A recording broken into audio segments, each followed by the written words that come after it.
please call roll. Mayor Preston. Present. John Lillywhite. Present. Kelly Ray. Present. Mayor, we have a quorum. Thank you. You each received copies of the Monday, April 22nd meeting. Are there any additions or corrections to the minutes? No. I'll make a motion to accept them. I will second that motion. Been a motion made and seconded to approve the minutes from the April 22nd, 2024 meeting as presented. All in favor say aye. Aye.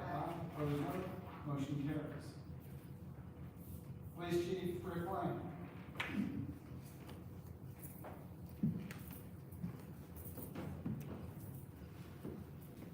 Good evening. I'm here to introduce a sales rep from safety. I believe that we started talking maybe back in March about flock safety and what flock safety is. Safety in its minimum is technology, cameras, and law enforcement. So when you put those three together, quite naturally everybody's antenna goes up, because of Big Brother and things like that. So instead of me making that decision, I thought I would have the sales rep present this to you all for your consideration. Mr. Blanchett. Thank you.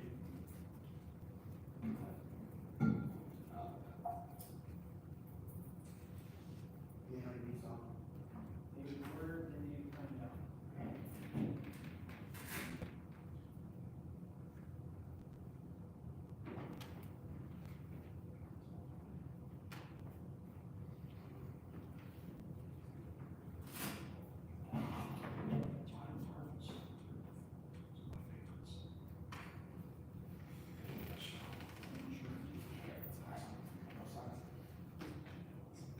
Sorry about that. Appreciate the time tonight. So my name is Andrew Blanchett. Again, I'm with Flock Safety. We work with over 200 law enforcement agencies just in the state of Indiana. The product we're talking about tonight is our Falcon LPR. It's a license plate reader. Why kind of Flock exists and why this is an important technology. We'll kind of walk through that. So first thing that we've noticed as an organization is it's hard to attract good talent in law enforcement nowadays. Very few agencies across the state and across the nation are able to be at full capacity. So our technology is a force multiplier. What that means is it's out there 24/7, 365, doing the job like an officer would be on the side of the road, writing down a vehicle driving by, make, model, color, license plate. What we also see is crimes on the rise, especially given the Martinsville stands, with Bloomington to the south, Indianapolis to the north, two cities that have seen a lot of intake of crime, and that crime does not stay in those jurisdictions, of course. It travels down the interstate, travels up the interstate, and wants to go to different places. And then also a big part of that is the trust. When you think of cameras, you think of someone spying. Well, we actually built a system out to help mitigate that ultimately. And funny enough, how we actually started was being in HOAs. So for the first few years of our company's existence, did not work with a single law enforcement agency, only communities. And the idea behind that was our CEO, for example, felt it was safe enough for his family to have in their neighborhood, then it should be safe enough for every family to have in their neighborhood. So how does it work? There's really one major thing I like to focus on. It's the real-time alerts. It's actively pulling amber, silver, and NCIC alerts. This actually was a pretty public case that happened in Wells County, up in the northeast of Indiana last December. 15-year-old girl was abducted. They had an idea that it was a Dodge Caravan minivan. Their sheriff's office was actually able to search the system for Dodge Caravan minivans that were silver that had been in the county in the last day. They were able to only find one vehicle. They were able to then put out silver alert, and that vehicle 7 hours later was hit on another flock camera in Wisconsin. One of the local PEs up there, they're the one who found it, and they brought that 15-year-old girl home. Without that, they would have never been able to figure out, out of the thousands of Dodge Caravans that exist, that was the specific one they were looking for. Again, it's running 24/7, 365. So the idea is to place them on the exits of the interstate specifically. So as a vehicle comes out off the interstate, coming into Martinsville, we automatically pull. If it's a stolen vehicle out of Martinsville PD is getting notified of that. It's, a wanted individual out of that same area, getting notified if it's an amber or silver alert, be able to see that real time, and able to ultimately, pull that individual over and make sure they're, hopefully getting back home with those they need to be with. The other big part, there's no facial recognition. It's just the back of the vehicle, just the make, model, color, and license plate. So things like an officer staying on the side of the road nowadays, you just take a picture of, except for our systems automatically, so they don't have to take the time and resources to do that. They can focus on actually doing their job and solving crime ultimately. Again, spoke to this a little bit, we're gonna do a deeper dive. So again, it gathers objective evidence, pictures. That's something objectively that law enforcement and prosecuting offices can use to prosecute an individual. It adheres to all state laws. So currently in Indiana, and we work with over 200 agencies. So with that, we've been able to adhere to all state laws that the state has passed regarding license plate readers. And then on the opposite side, the data is not stored for more than 30 days. There's no law on that per se. Some states have one, Indiana does not, but it's a law that as an organization we built internally. That way, we don't feel the need for law enforcement generally to have this data for more than 30 days.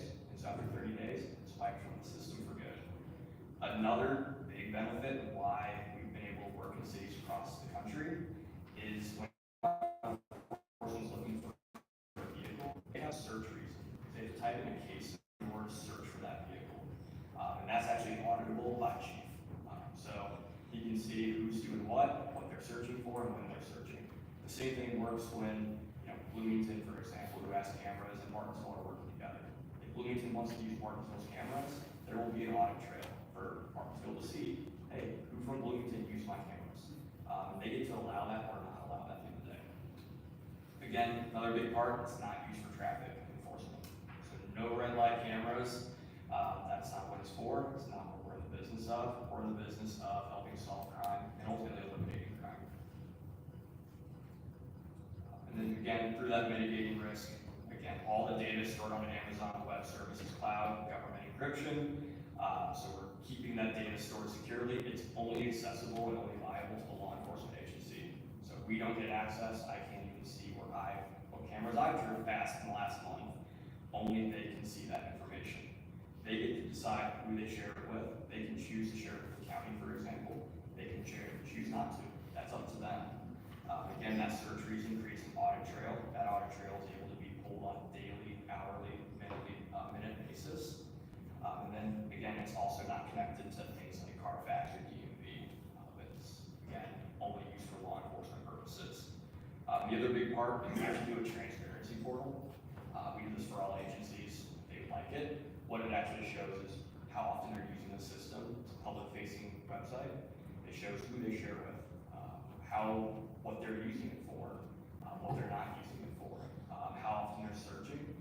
So it allows the public to have a good perception of what this technology is and what it's not ultimately. And that's what I have to present. I want to open the floor to any questions.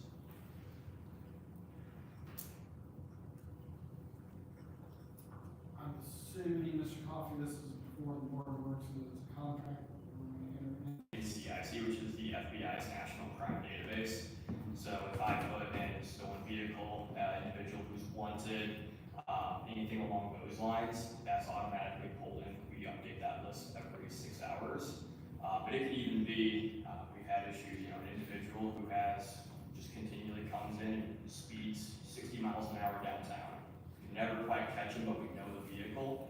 I just want an alert when that same vehicle comes in, just to see if that's our guy who's potentially putting pedestrians at risk.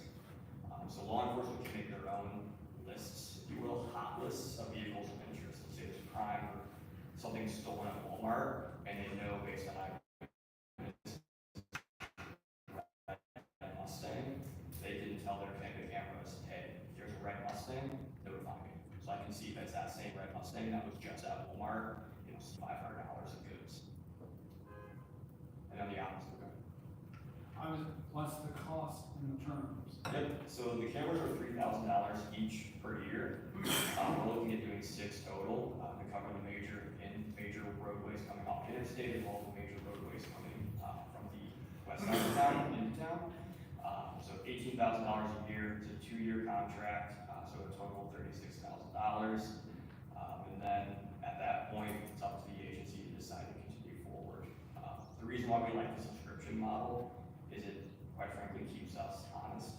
We have to continue to earn the business. If our technology doesn't stay up to par, after 2 years, Martinsville can say, pick up the cameras and take it, and that's the end of the contract. So, are there any special line, if we don't make a decision tonight, and we decide to put this on the agenda for our next meeting, we're not gonna be all of a sudden now, it was 18,000, now it's, No, it's, yep. And it's the same cost for all agencies, no matter how many cameras they have. So Indianapolis, who has over 300, they pay the same price as Martinsville with 6. We try to keep it fair and equitable to all agencies. That way, just because you're larger, you have a bigger budget, doesn't mean you should be able to have access to this technology. Would you say your clients are more cities or counties? So Mooresville, Bloomington, Monroe, Johnson, Morgan County, Columbus. So we work anywhere from Martinsville to pretty small. Sure. Is there a list of municipalities that you serve, like, I don't know, say someone's on a spree and they're not gonna drop into Martinsville because they know we have the cameras. If they're going down the interstate, they will find, it will be very difficult for them to get off on an exit, to not have a camera capture them. It's pretty much covered from Indianapolis all the way down to Evansville. But is that advertised anywhere? Not publicly, no. But we have about I have a list of about 220 agencies I can share. my next question would be, Mr. Mayor, do we have funds, or is it funds available? Spoken with Chief Lane, we do have monies in the budget that would support this agreement.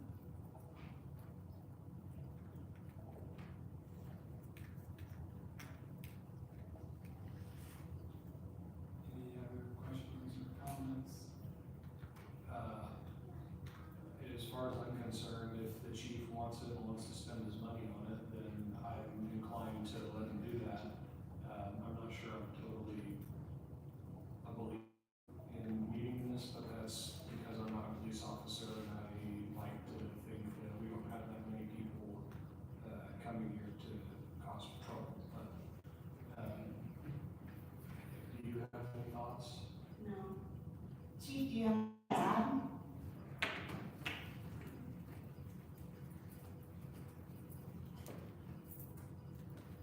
I've done a little bit of research on it, and my interest mainly falls in the silver alert and the amber alert, if I can say that. The research that I found, that they did a 5-year study from 2017 to 2021, and about a 20% increase has occurred during that time frame for amber alerts. Amber alerts are more restrictive than silver alerts, is what you need to get an amber alert, and one of them is the license plate. And you don't need that for a silver alert. But this interests me also for the, hopefully for the crime prevention of it, or the apprehension of those. But at the same time is of the essence if you've got a missing child. You get that data entered into the system, that person might just happen to be going through here. You never know. But we've all seen the billboards on the interstate says Amber Alert on it. These are usually close to the municipalities. You go farther out the country, you don't see them. And what driver is going to sit down and drive by and say, okay, I'm going to look for that vehicle? It's not going to happen. You're going to have all these eyes. Here, we're going to have 6 more eyes to be able to apprehend that person if it comes through here. We are 2 officers down right now. There's a few that could retire. These are not officers, but they augment our department insofar as eyes, like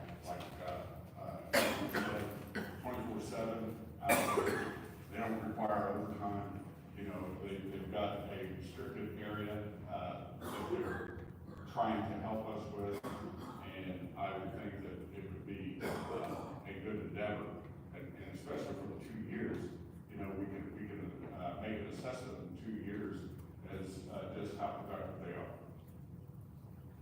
Okay. I make a motion that we approve it.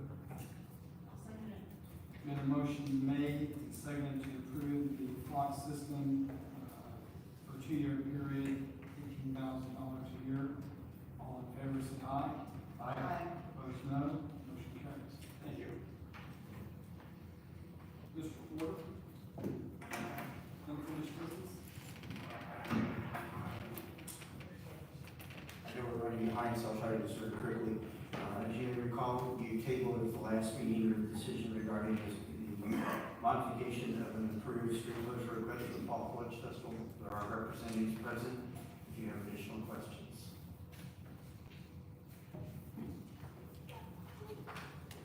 Any questions or comments? I mean, I think it's safe to say that, we didn't find an overwhelmingly positive response from the business owners on the square. It's my understanding, though, that this will likely be last year on the square for a little while, under best case scenario. I'm inclined to grant it, although,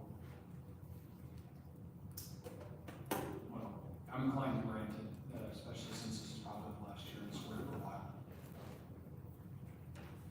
That's a motion, I'm gonna second it. I will make that an official motion. So, motion made and seconded to grant the Fall Foliage Festival, the opportunity to close downtown areas instead of Tuesday at 5 p.m. to close them Tuesday at 8 a.m. Give more time for the price to set and inspect. All in favor, say aye. Aye. Opposed, no. Motion carries. Thank you.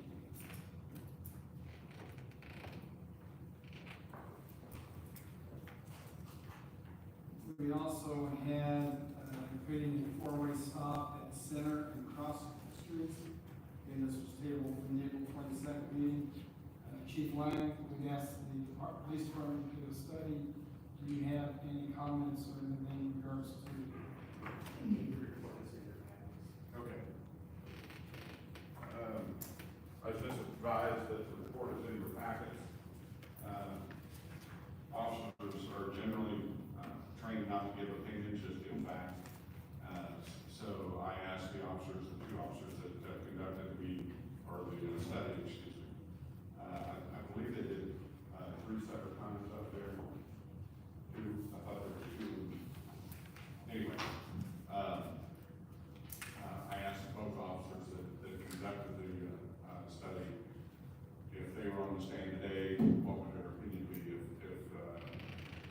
the stop signs were needed. They said that in their opinion, they would be.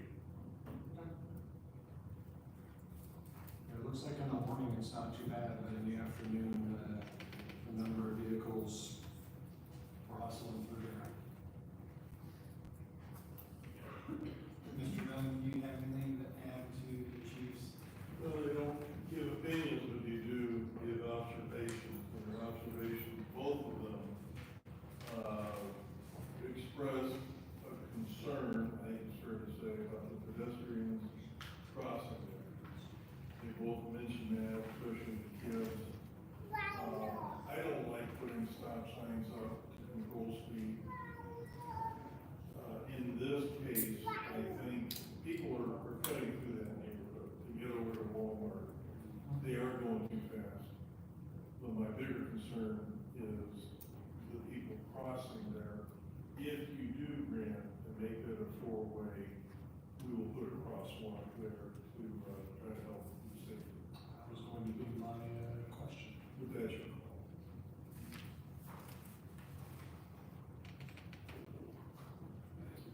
Given the report, I mean, I'm inclined to say it needs a stop sign, but, what are your thoughts? I don't love the idea of putting stop signs all willy-nilly around town. I'm not replacing my brakes that much. But I am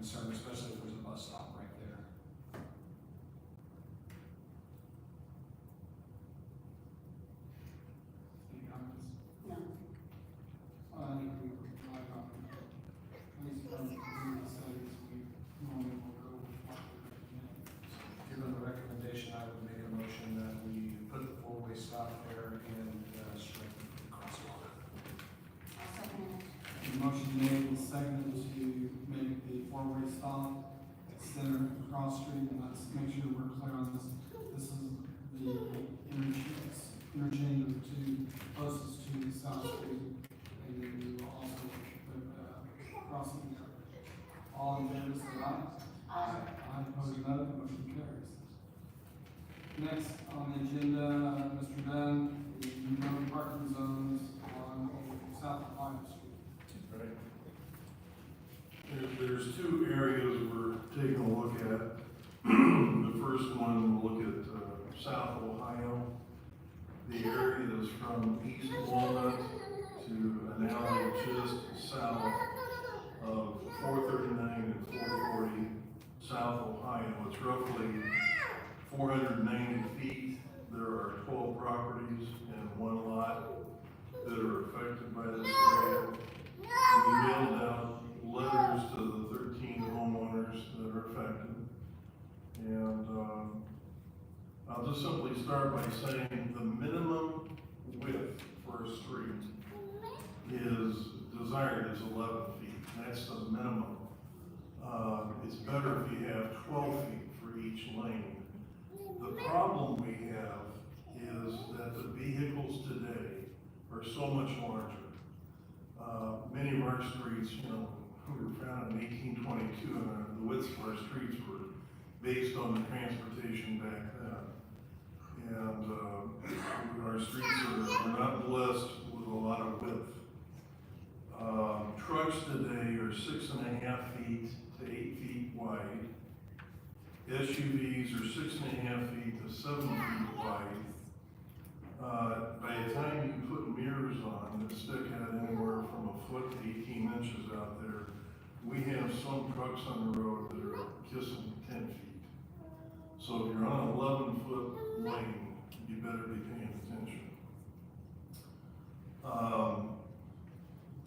The area that we're talking about, the width of the street, and of course there's a curve in the street, which compounds the problem. It goes from 27 feet to 23 feet, and then south 26 feet.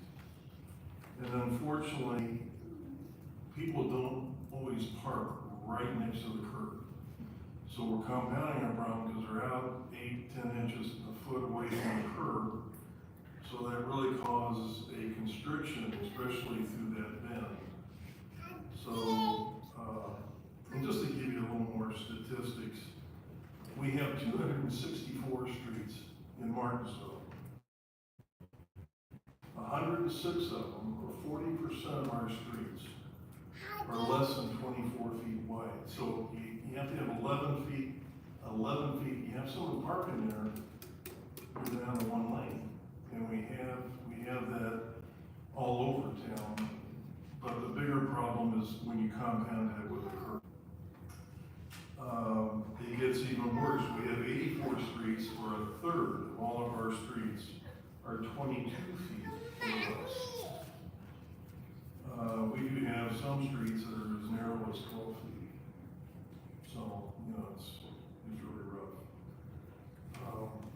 Our recommendation is to have no parking on either side for that block and a half.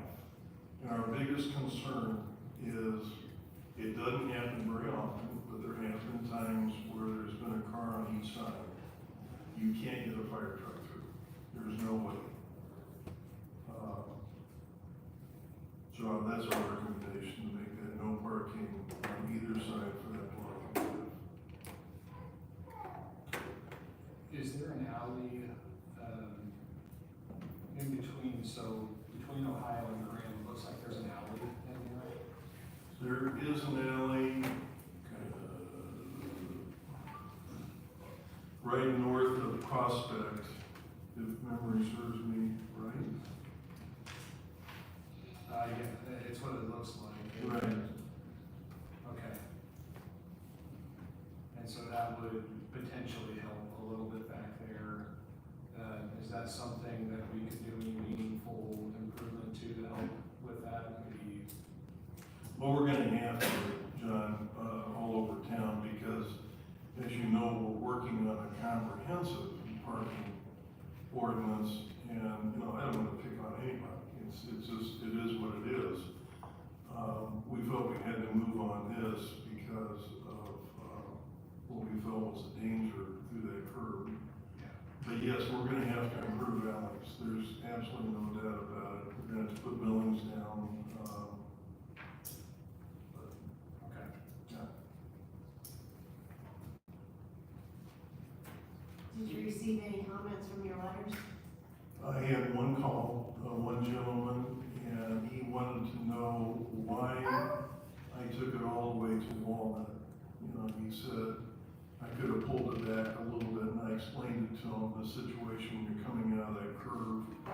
And again, people don't always stay in their lanes like they should when they're navigating like that, so it was just a judgment call. We felt it was better to take it to Walnut. Any other comments from Mr. Brown? No. And I know this is kind of out of the normal, but we did send letters out to the residents affected in those areas. Is there anyone here that would want to comment about what's going to be voted on? I have a question. Sure, if you would mind stepping to the mic, state your name and your address for the record, please.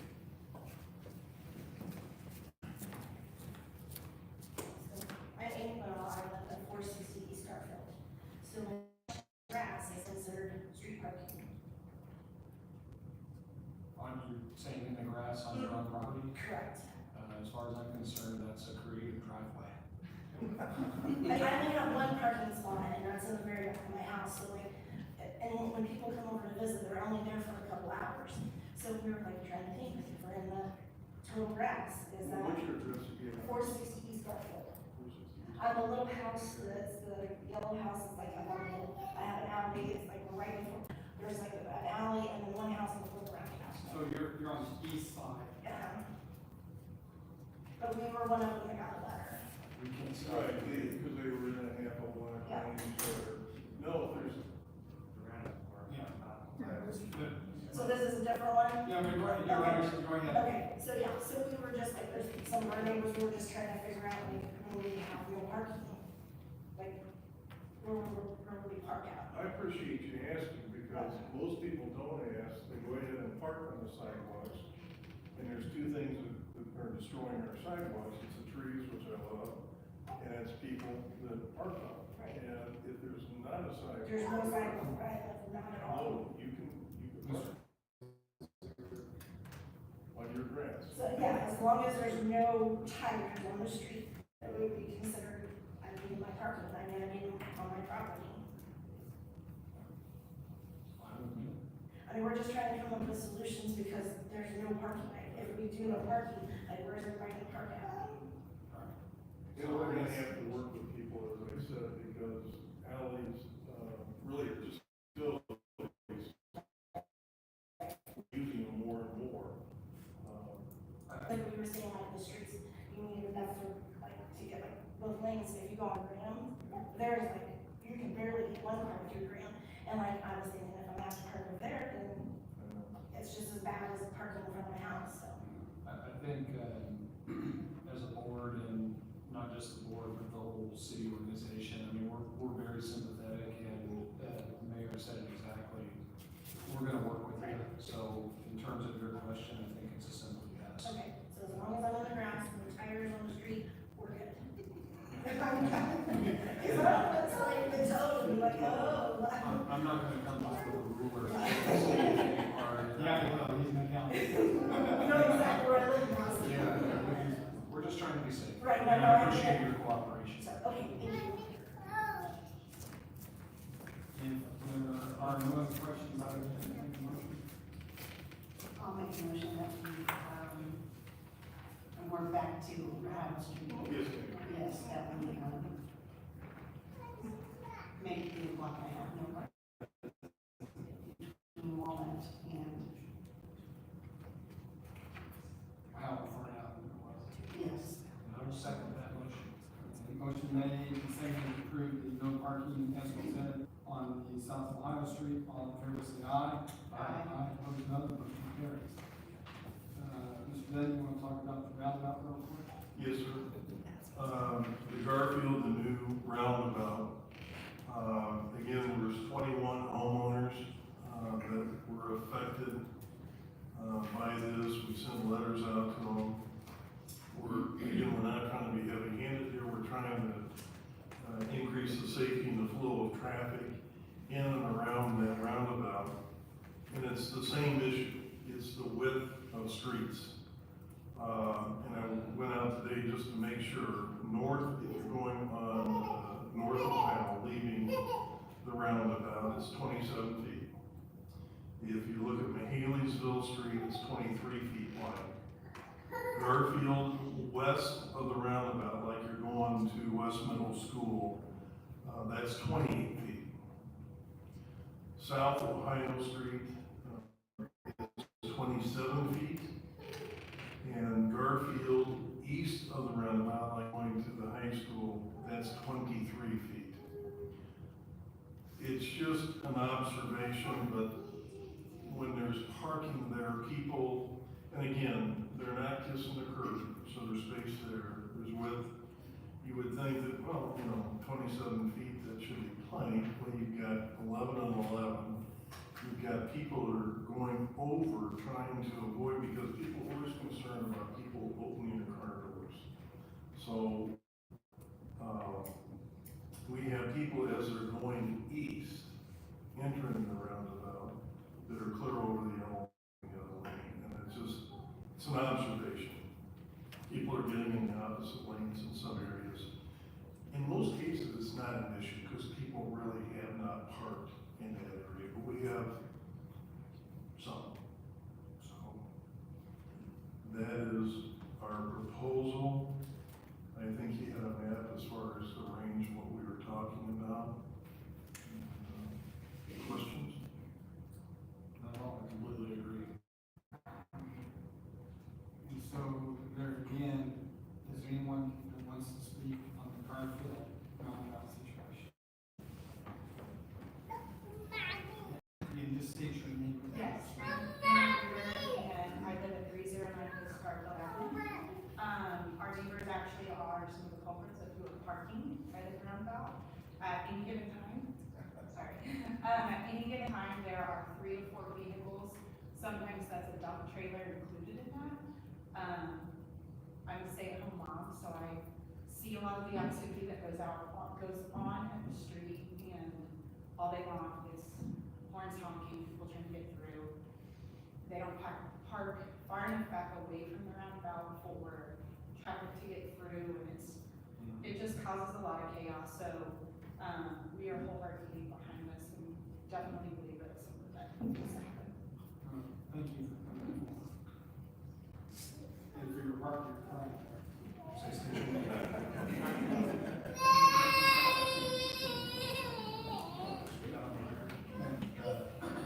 I would, oh, I'm sorry. It's all right. I'm Sheila Farm, and I live at 645 South Ohio. And I'm right there on the roundabout, limiting the park hall. But I do have a issue that I think that people are going too fast through the roundabouts. It needs to have the speed limits posted and enforced. It is just terrible. I mean, my house is right there on it, so I see and hear and all these people, I mean, it's crazy. And for us, my house, I have parking off the alley behind. So where you guys are talking about maintaining the alleys, one side I can get in and out easily, the other side there's a sewer that sticks up probably 8 or 10 inches that you have to pull around, and all the other cars that are parked back there, it's hard to get in and out that direction, which is to the north. So, you guys maintaining the alleys would be a help, as far as that goes. The other thing I can see is, maybe if you paint the curbs so that people know where there's exactly the parking stops on the new sidewalks that are out there. I think that might help too. I don't know, these are just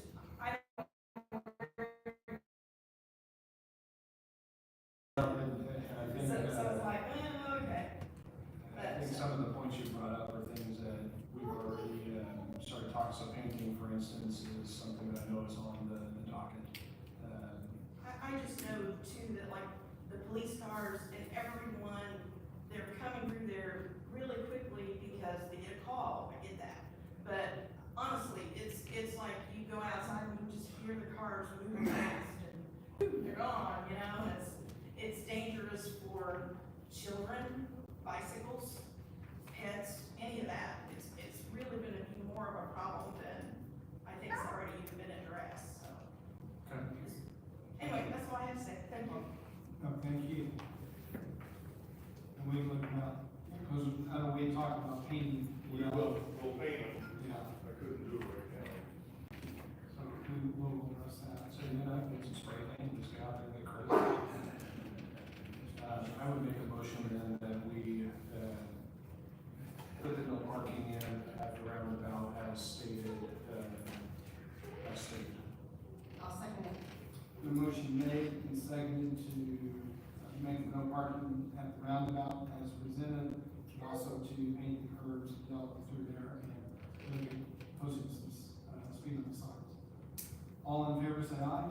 Aye. Two special event, applications for your consideration. One is for Gateway Church, Gateway Church for their Soldiers for Jesus, and that's on July the 7th. This is what they've done for the last few years. It's not probably an issue that we're really made aware of, so I would leave it at that. And if you have questions, I don't believe there's representing And what streets are those being moved? What streets were those? That would be on Lincoln, from Lincoln to Grant on,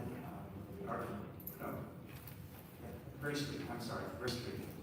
And we've already temporarily at Grant and Gray as we have done, but they actually want to go to the alley. It's easier to block it there at Gray. And we have done this the last 2 years. Yes. I don't think it actually really impacts any of the neighbors, they all still end up having access. Yes. I would motion that we approve that unless Kelly has thoughts otherwise. I do not have any problems. I'll second it. So motion made and seconded to approve the closure on Granger.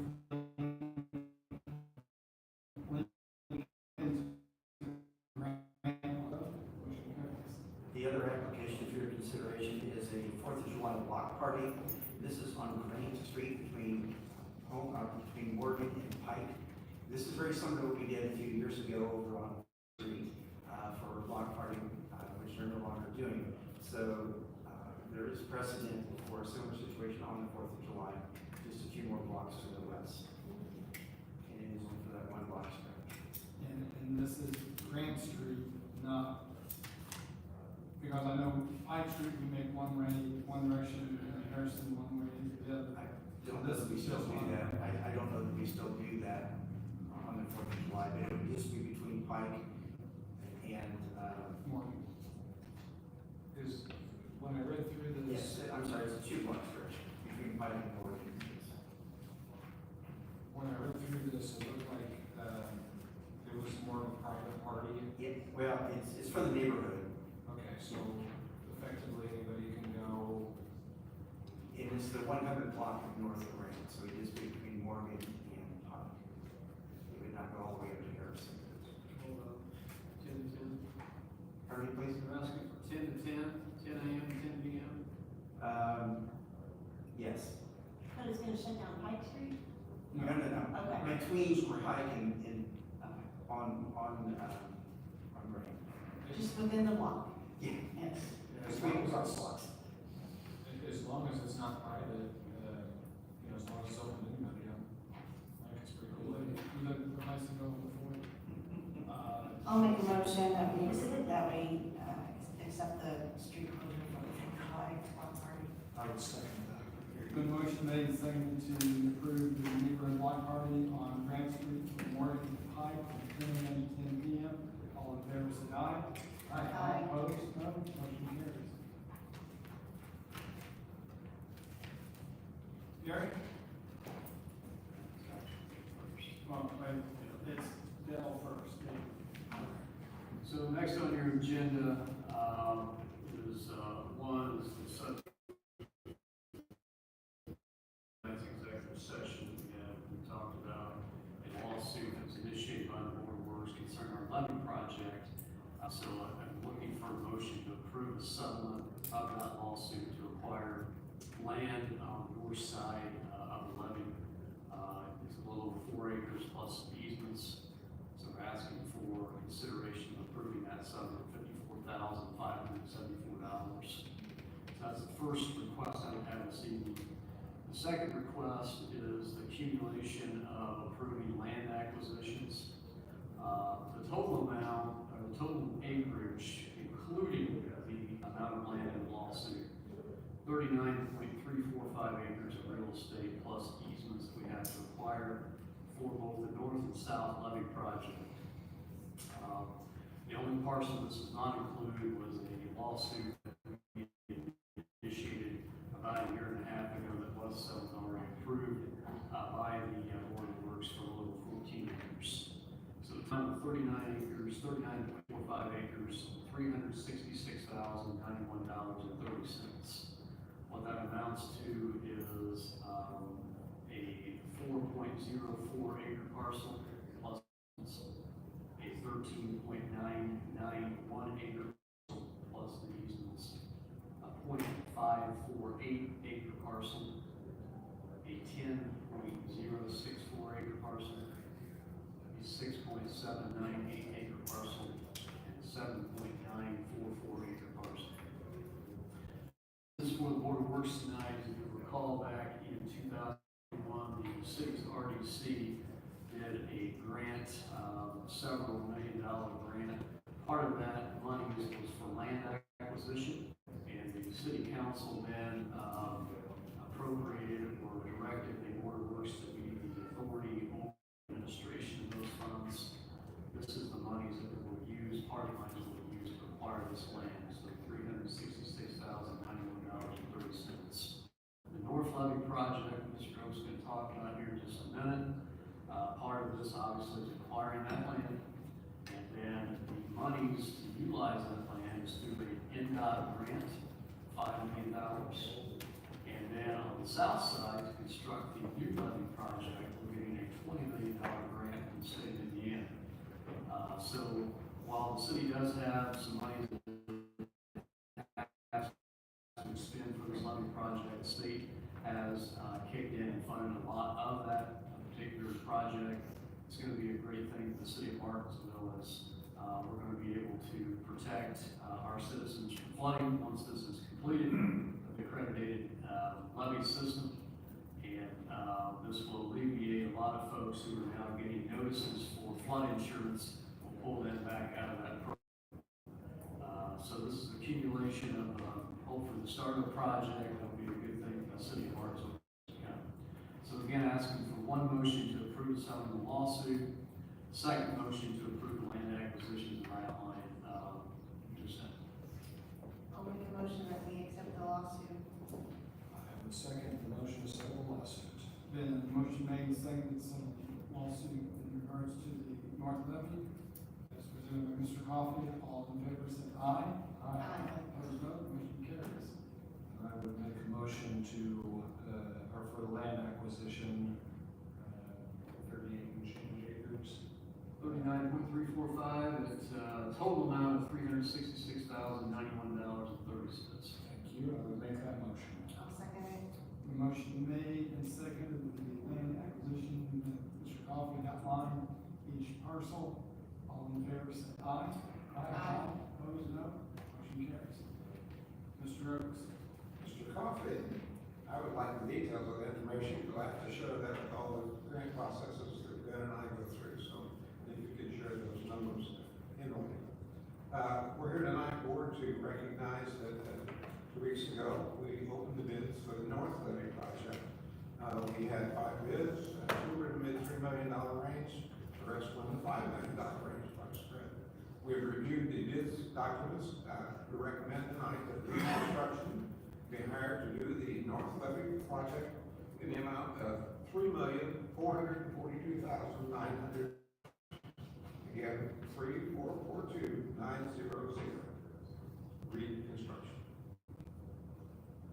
I don't have any comments on that. Kelly? No, no comment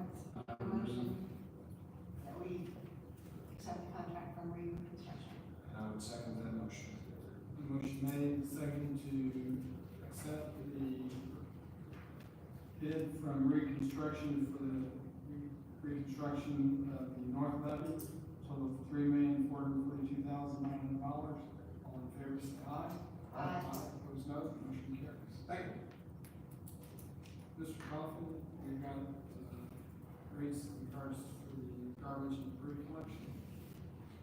So what you have before you is resolution number 2024-0699. As a result of the city constantly looking at the transfer station, garbage collection in the city of Martinsville, city council approving an increase for the fees. Doing our due diligence, we looked at the fees that our garbage is brought to the transfer station and saw a need to once again adjust those figures, unfortunately upward, as currently what they are. So I believe this was adjusted about 2 years ago, but unfortunately the cost to get rid of our garbage has increased. And so what you have before you tonight in this resolution is an increase. Currently, if folks bring bags of trash from 1 bag up to 5 bags to the transfer station for disposal, we would increase that fee to $30, a 200-pound limit on that. And then all of the trash brought to the city of Martinsville transfer station from the public is assessed a cost of $50, that's up to 1,000 pounds. Any amount of trash above 1,000 pounds will be at the $50 plus an additional 70 cents for each 20 pounds. Construction material is a little bit different, as the wear and tear on our equipment at the transfer station is more difficult with construction materials. So any construction material, which would include lumber, drywall, roofing shingles, roofing metal, siding, plumbing fixtures, etc., we assessed a minimum cost of $80 up to 2,000 pounds. Anything over 2,000 pounds will be a cost of the $80 plus 80 cents per 20 pounds. And then green waste and brush, assessed a minimum cost of $50 for any load up to 2,000 pounds. Any amount above 2,000 pounds assessed at a cost of 50 cents per each additional 20 pounds. Solid fill, we assessed a minimum cost of $60 per load. Any amount over 2,000 pounds, we assessed at a cost of $60 plus an additional 60 cents. And so these rates were to any and all trash and debris brought to the Martinsville City Transfer Station from the public. I'm assuming this is our rate cost. I'll defer to Mr. Dunn on that. Yeah, it's better than break even. I think we've been losing money. This will put us into the black. It's still, they're competitive. There's 2 options for commercial. They either bring it to us, or they take it to Indianapolis Southside, or they take it to Republic in Bloomington, transfer station down there by the time you haul it. It's better still to bring it to Martinsville, so yes, we're still competitive, and we'll be making a little bit. Okay. I hate it because I use the transfer station, but, I mean, it just is what it is, so, you have any thoughts, Kelly? No. Then I would motion that we approve the new rates. Maybe we can get a frequent flyer card or something, maybe like stamps, punch it. I'll No. second it. Been a motion made and seconded to approve resolution 2024-069, new rates at the transfer station. All in favor, say aye. Aye. Opposed, no. Motion carries. Gary? Secondly, tonight on the north levy and the south levy, we have a professional engineering contract with HWC to do the inspection. This is not just solely for HWC's subcontracts with firms like Cheriton, that does the soil evaluations and other testing that we do on it. So they will be the professional engineer serving both the north and the south levy. As we kind of summarize for you, we have a net budget we will leave. We will be taking bids in the next month for the south levy. We'll know exactly where we're at. But it's very much from what the state provided for us. So I'd ask for your approval tonight.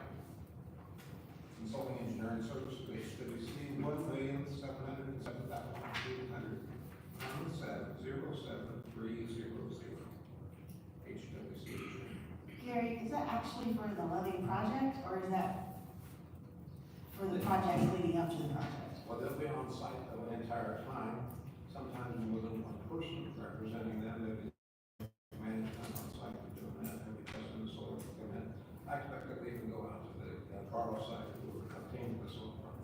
Okay. I'll make a motion that we accept the agreement with HWC. And I would second that.